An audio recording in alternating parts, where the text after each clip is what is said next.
மக்களவையில் 2 பேர் அத்துமீறி நுழைந்து புகையை எழுப்பி முழக்கமிட்டதற்கு தமிழ்நாட்டின் பல்வேறு கட்சித் தலைவர்கள் கடும் கண்டனங்களை தெரிவித்துள்ளனர். நாடாளுமன்றத்தில் நடந்த அத்துமீறல் சம்பவம் குறித்து ஒன்றிய அரசு முறையான விசாரணையை மேற்கொண்டு நாடாளுமன்ற உறுப்பினர்களின் பாதுகாப்பிற்கு பொறுப்பேற்க வேண்டும் என்று அமைச்சர் உதயநிதி ஸ்டாலின் வலியுறுத்தியுள்ளார். சென்னையில் செய்தியாளர்களிடம் பேசிய அவர் இந்த விவகாரத்தில் அரசியல் பேச விரும்பவில்லை என்று கூறியுள்ளார். நாடாளுமன்றத்தில் இப்படி நடந்திருக்கு, கடுமையாக கண்டிக்கத்தக்க. நான் இந்த நேரத்தில் அரசியல் பேச விரும்பலை. இந்த இயக்கத்தோடு சேர்ந்தவங்க, அந்த இயக்கத்தை சேர்ந்தவங்க யாராக இருந்தாலும் முறைய விசாரணை எடுத்து பண்ணி ஒன்றிய அரசு நாடாளுமன்ற உறுப்பினர்களுடைய பாதுகாப்புக்கு அவங்க தான் பொறுப்பேற்றுக்கணும், கடுமையாக தண்டிக்கப்படணும். நாடாளுமன்றத்தையே பாதுகாக்க முடியாதவர்கள் எவ்வாறு மக்களை காப்பாற்றப் போகிறார்கள் என பாஜக அரசுக்கு தமிழ்நாடு முஸ்லிம் முன்னேற்ற கழக தலைவர் ஜவாஹிருல்லா கேள்வி எழுப்பியுள்ளார். நாடாளுமன்றத்தில் 5 அடுக்கு பாதுகாப்பை மீறி 2 இளைஞர்கள் மக்களவைக்குள் நுழைந்திருப்பது மோடி ஆட்சியில் மக்களின் பாதுகாப்பை கேள்விக்குறியாக்கியுள்ளதாக அவர் தெரிவித்துள்ளார். பாதுகாப்பை தாண்டி அவர்கள் உள்ளே சென்று மக்களவைக்குள்ளே குதிக்கக்கூடிய ஒரு நிகழ்வு என்பது எவ்வளவு பாதுகாப்பை இந்த நாட்டு மக்களுக்கு இந்த ஆட்சி தரும் என்பதையே ஒரு கேள்விக்குறியாக்கி இருக்கிறது.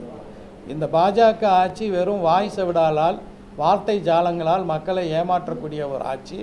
அதனுடைய நிதர்சனமான எடுத்துக்காட்டாக இன்று மக்களவைக்குள்ளே 2 பேர் உள்ளே நுழைந்து, அதுவும் ஒரு பாஜக நாடாளுமன்ற உறுப்பினருடைய பரிந்துரையின் அடிப்படையிலே அனுமதி சீட்டை பெற்று உள்ளே நுழைந்திருக்கிறார்கள் என்பது நாட்டு மக்கள் பாஜக ஆட்சியில் பாதுகாப்பாக இருக்கவில்லை என்பதற்கு ஒரு சிறந்த உதாரணமாக அமைந்திருக்கிறது.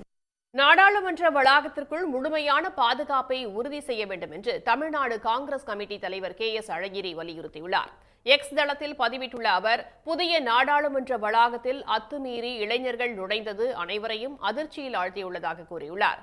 மைசூர் பாஜக MP பரிந்துரையின் பேரில் பார்வையாளர் மாடத்திற்கு வந்த இளைஞர் திடீரென்று இருக்கைகள் மீது எகிரி குதித்து மக்களவைக்குள் நுழைந்தது பாதுகாப்பையே கேள்விக்குறியாக்கியுள்ளதாக அவர் தெரிவித்துள்ளார்.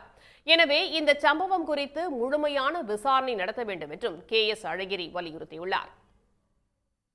நாடாளுமன்றத்தின் பாதுகாப்பில் ஏற்பட்ட அலட்சிய போக்கு குறித்து ஒன்றிய அரசு விரிவான விசாரணை நடத்த வேண்டும் என்று மதிமுக பொதுச் செயலாளர் வைகோ வலியுறுத்தியுள்ளார். அவர் விடுத்துள்ள அறிக்கையில், நாடாளுமன்றத்துக்குள் நுழைவதற்கு 4 கட்ட பாதுகாப்பு சோதனைகளை கடந்துதான் உள்ளே செல்ல முடியும் என்று கூறியுள்ளார். ஒவ்வொரு கட்டத்திலும் ஸ்கேனர் மற்றும் மெட்டல் டிடெக்டர் மூலம் பரிசோதனை செய்யப்படும். பார்வையாளர்கள் அரங்கில் நுழைவதற்கு MP ஒருவரின் பரிந்துரை கடிதம் தேவை. நுழைவாயில் சோதனை, வரவேற்பறையில் புகைப்படம் எடுக்கப்படும்.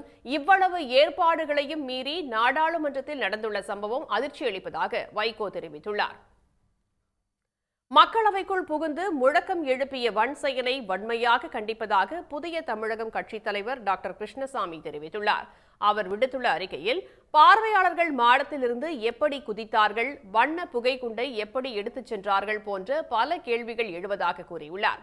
உண்மை நிலை கண்டறியப்பட்டு நாட்டு மக்களுக்கு தெரிவிக்கப்பட வேண்டும், குற்றவாளிகள் தண்டிக்கப்பட வேண்டும் என்றும் கிருஷ்ணசாமி தெரிவித்துள்ளார்.